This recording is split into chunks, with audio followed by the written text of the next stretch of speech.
Hello guys and welcome to Realpolitiks. Today I'm going to talk about the different nations that you can play in this game. As you see, there's quite a host of options, and this is only one scenario.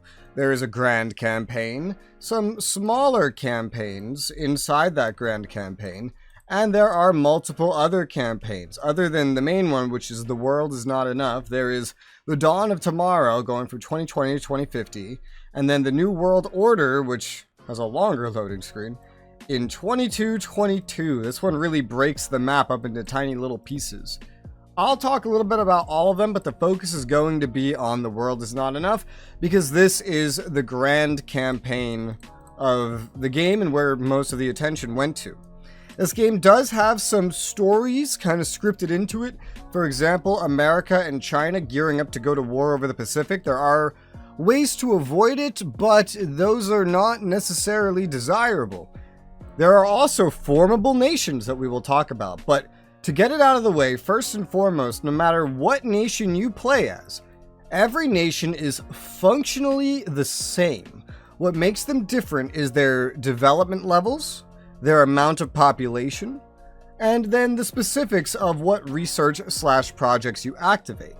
India will not feel different because of the culture of, or the cultures, I should say, that exist in India.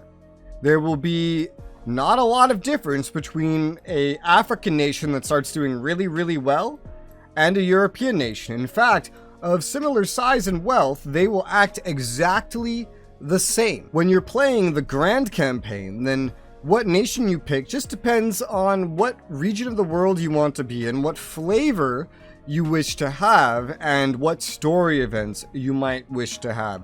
So, for example, America and China are encouraged to go to war. The Koreas are encouraged to fight. Pakistan and India are encouraged to fight. Russia is encouraged to take over Europe. There is an encouragement for the Middle East to kind of fight each other, to unify. There is even a way to unify Africa as well. I'm going to boot up the game so I can show you more of what I mean via the in-game statistics. So if we sort by statistics, sort by GDP, this is one way. You can also look at province total. These are multiple different ways, plus the army, to get an idea of how strong or how powerful or worth playing any one nation is. Despite Russia having a very large army and the most amount of provinces, you see their GDP isn't even in the top 8. I have to actually scroll down to see them. GDP per capita is huge. It's not actually outlined. You have to look between like GDP size and population, but this is one major thing you want to look at when figuring out what is going to be easy to play. In this game, score is what matters the most. The number one at the end of the game wins. And the number one also gets bonuses, as is the number 2, 3, 4, and 5, from being so high up in the score ranking. It's also an indicator of how wealthy you are and how capable you are of taking part in the events that happen in the world, where you can settle ocean colonies, Antarctic colonies, and even, you could barely see it, get into space once that opens up. There is also the effect of civilization and culture. For example, the Chinese have the Sinaic civilization, the Russians are a part of the Orthodox civilization, and I, America, that I picked, am part of the Western civilization. Generally as well, you could go to provinces and sort this by score and find whoever has a lot of high score locations, especially with natural resources, but not a lot of population. This is if you're looking to make things easy. So, for example, this makes America one of the easiest, if not the easiest nations to play in the entire game. Europe is not as easy as you would think because they're all so tiny. In comparison, they don't have as many provinces, they don't have much score, or as population, or anything. Natural resources, this makes them actually pretty underwhelming in this game, though they can help dominate in certain stats. For example, in nation GDP size, there are a couple of European nations in here. Those are pretty decent options. Additionally, if you're looking for formable nations, Poland can form the Intermarium, I believe it's called. France or Germany can form Europia. As one of the Nordic countries, you can form Scandinavia. You can also form Czechoslovakia if you play here. There is also the Koreas, which can form a unified Korea if you take over the other half. In the west half of the Balkans, you can even form Yugoslavia. There is a united China you can make if you conquer the other half. You can also make the United States of Central America if you play south of Mexico but north of Colombia. If you play in the Baltics, you can actually form the Baltic Union as a kind of counter to Russia. That's also partially what Scandinavia is for as well. There's a lot of events to help these smaller nations play on the same ballpark as the bigger ones. As well, Angola can form a African Union that will help them take over all of Africa, unifying the continent. There is even a Central Asian Union you can make, but you have to specifically play as Kazakhstan. I believe Iran and Saudi Arabia can make the nation of Arabia as well. Yeah, I think Turkey can make it as well. But you have to go through an event chain where you choose to stay Islamic and do not westernize. The list goes on, and unfortunately there's no clean list of what you can make, and this is just kind of by memory what I'm explaining to you. But generally speaking, when you are picking a nation, the bigger the better. The more GDP per population, the better. The more natural resources and score per province, the better. So, of course, that makes America very easy to play. China is actually harder to play because they have way too much population. Russia's very easy to play because they're very sparsely populated, but they have a ton of territory. Unfortunately, their GDP is not very high. Japan is an easier one to play.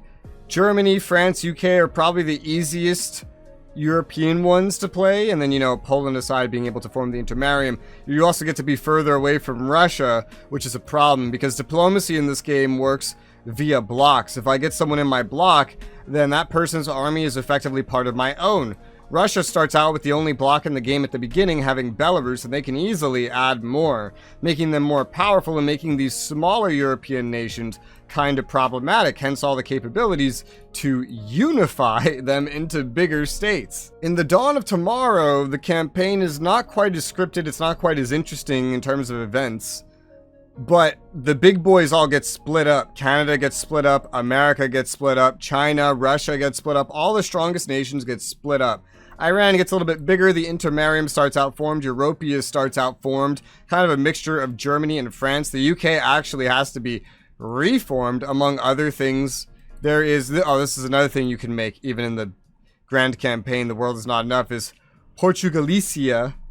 As you see, it's not a very big thing. You start out with access to space immediately, as well as the ocean colonies, for example. There's a Oceanic Federation. Some nations get out pretty scot-free, like Japan, who doesn't really have anything taken away from them. Korea starts out fully formed and unified as well. There is a starting score value, definitely still favoring America, who does have some space things. The Confederacy is pretty strong.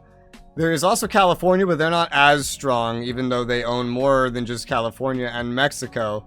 Of course, the top dog is still going to be nearly the top dog, even when split up into little itty-bitty pieces, but this gives other nations definitely a better chance. If we sort by GDP size, we can see the Intermarian actually has the highest GDP. The population isn't too crazy as a result, but we can see here the Confederacy's GDP to population is actually much better than everybody else in the top 8 here. Japan is also doing pretty well in that respect, but the Oceania Federation is looking especially good. So Confederacy, Oceania Federation, Japan, Republic of California, heck, even Italy. Italy is a pretty good one to play here because not only do they not get really nerfed, but they get to take over part of what would be Yugoslavia, which makes them good. So those are good choices, especially for this setting. If we do go back to the main menu, the 22-22 scenario is quite a bit different because everybody's split up into little itty-bitty pieces, and the two best nations to play, if you ask me, are going to be the Roman Empire and Anime Land, because these are the only locations in the game that have... I should pause, actually. If we sort by provinces, you'll see the GDP is all pretty similar in this scenario. It's tried to make, like, pretty balanced. The population's all pretty similar as well. But Anime Land and the Roman Empire are in pretty good locations, and they have the max amount of provinces anybody starts with, 4. A lot of the other ones are just different bits of like Arabia and different bits of China spread out. Anime Land owns half of Japan and part of Korea, so they do get some good directions they can go to expand. The Chinese portions kind of have to deal with each other. And same thing if you look in Arabia, it's a bit of a hellscape, whereas the Roman Empire has a lot of good territory all around it. It is different because debt and provincial values are kind of different as well. It's not all the same, and there isn't even any variance to the score of any location. This one is really just a big free-for-all, where everyone starts out with kind of equal values. It's just the Roman Empire and Anime Land have it easier than most, so that's who I would recommend playing in that scenario. And that's basically all of the main grand campaigns and who to play as. Just note, you can play the smaller nations, but smaller nations have a lot more work to do. If they want to win, you're much less likely to come in number 1 on the scoreboard if you play a smaller nation, but it could be easier to learn the game with. If you want a smaller nation that's good for learning the game and has potential, Europe is definitely a good place to go. Poland especially, because I believe Poland is where the tutorial takes place. Poland is an especially good small nation that you can learn the game with, that has decent challenges to face itself with so you won't get bored, and it can build up into being the intermarium, a bigger formable nation. Definitely good starter nations over here in Europe. Africa's a little bit more challenging, because if you're not Angola, then you have to deal with Angola forming things. Asia is a hellscape where you're surrounded by what will be superpowers and nuclear powers tossing nukes left and right. South America is, well, there's also not many good options here given what you're faced with. At least not in terms of making it as easy as possible for a new player. But those are my suggestions. If you have any questions, feel free to leave those in the comments below. If I can't help you, hopefully somebody else can. If you want to see any other guides on this game, feel free to leave those suggestions in the comments below as well. I have a playlist in the description below where you can find other guides that I've made on this game already. Be sure to check that to see if your idea has already been made. But for now, thank you guys very much for watching, and I'll see you on the next one.